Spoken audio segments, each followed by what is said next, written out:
श्री स्वामी समर्थ मैत्रिणींनो, या वर्षाची शेवटची दर्श अमावस्याला करा हे प्रभावी उपाय।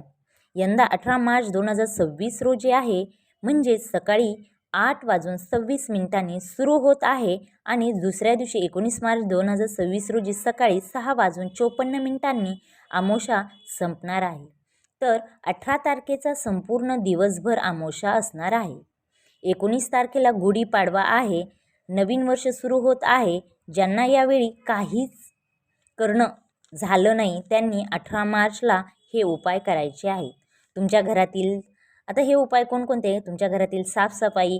अमावस्या हा दिवस लक्ष्मी प्राप्तीचा दिवस मानला गेलेला आहे, म्हणून तर आपण लक्ष्मी पूजन हे अमावस्याच्याच दिवशी करत असतो। माता लक्ष्मी आपल्या घरात केव्हा येते? जेव्हा आपण नको त्या वस्तू घराबाहेर काढतो। त्यातील महत्त्वाचे म्हणजे काय तर जाळे जुळे साफ करणे, काही अडगळीचे सामान आहे जे आपल्याला लागत नाहीत, खूप त्याला धूळ वगैरे लागलेले असे जे सामान आहे ते आपण बाहेर काढायचे। अमावस्याला आवर्जून उंबरठ्यावर उंबरालेपन करायचे आहेत, घरातील जाळे काढायचे आहे, सगळी स्वच्छता अशी स्वच्छ करायची आहे की लक्ष्मी आपल्यावर प्रसन्न होईल। अशा प्रकारे आपण घर असे स्वच्छ करायचे आहे। लोखंडे, फाटलेले कपडे, तुटलेली चपला, काही फुटलेले चिरलेले भांडी असतील घरात, कप, फुटके, ताट, गेलेल्या वस्तू, या सर्व काही आपल्याला बाहेर काढायच्या आहेत। आता अमावस्याला आपण शक्यतो बाथरूम टॉयलेटमधील जाळे काढून टाकायची आहेत। अमावस्याला बऱ्याच ठिकाणी कुंचन सेवा केली जाते। याच दिवशी आपले देव उजळावे, स्वच्छ करावे, देवपूजा करे। आपण गुढीपाडव्याच्या आदल्या दिवशी म्हणजेच अमावस्याला तुम्ही सर्व स्वच्छता करायची आहे। त्याचबरोबर घरातील लादी पुसायचे। लादी पुसताना त्या पाण्यामध्ये हळदी थोडी टाकायची आहे, गोमूत्र, मीठ हे सर्व मिक्स करून आपले घर पुसून घ्यायचे आहे। या दिवशी तुम्ही नारळाचा उतारा करू शकता। त्याचबरोबर या दिवशी कर्पूर होम करू शकता। त्याचबरोबर आपल्या घरातील निगेटिव्हिटी निघून जावी यासाठी आपण हा उपाय करायचा आहे।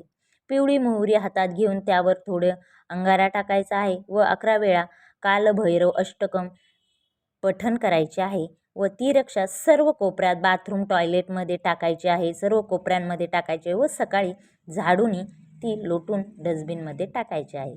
या दिवशी तुम्ही दान देखील करू शकता। हा दिवस लक्ष्मी प्राप्तीसाठी व पितृसाठीचा दिवस आहे। हिरण्यदान केल्याने पितृदोष कमी होतो। आता हिंदू पंचांगानुसार प्रत्येक मराठी महिन्याच्या कृष्ण पक्षात येणारी अमावस्या म्हणजे दर्श अमावस्या होय, ज्या दिवशी चंद्र पूर्णपणे अदृश्य दिसतो। या दिवशी पूर्वजांचे पितरांचे आशीर्वाद मिळण्यासाठी आणि पितृदोष निवारण्यासाठी विशेष पूजा, तर्पण, पिंडदान, दानधर्म केला जातो, कारण या दिवशी पितृ पृथ्वीवर येतात।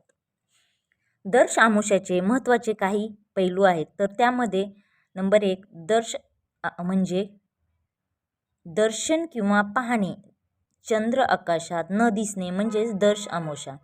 पितृकार्य, या दिवशी पितरांना संतुष्ट करण्यासाठी विधी केले जातात, ज्याने कुटुंबातील क्लेश दूर होतात व सुख समृद्धी येते।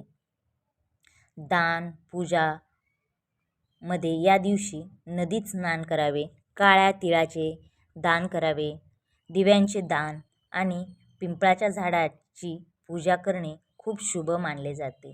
अशा प्रकारे आपण जे घरातील स्वच्छता जी तुम्हाला सांगितली आहे, सर्वप्रथम टॉयलेट आणि त्याच्यामधील तुम्ही नियमित जाळे काढतात, पण अमावस्याच्या दिवशी तुम्ही घर स्वच्छ करून घ्यायचे आहेत, बाथरूम वगैरे पण करायचे आहेत। त्याचबरोबर जे तुम्हाला पिवळे तीळ सांगितले आहेत त्याचा पण तो उपाय करायचा आहे। त्याचबरोबर नारळाचा देखील तुम्हाला उपाय करायचा आहे आणि जो तुम्हाला मंत्र मी सांगितलेला आहे तो मंत्र देखील म्हणायचा आहे।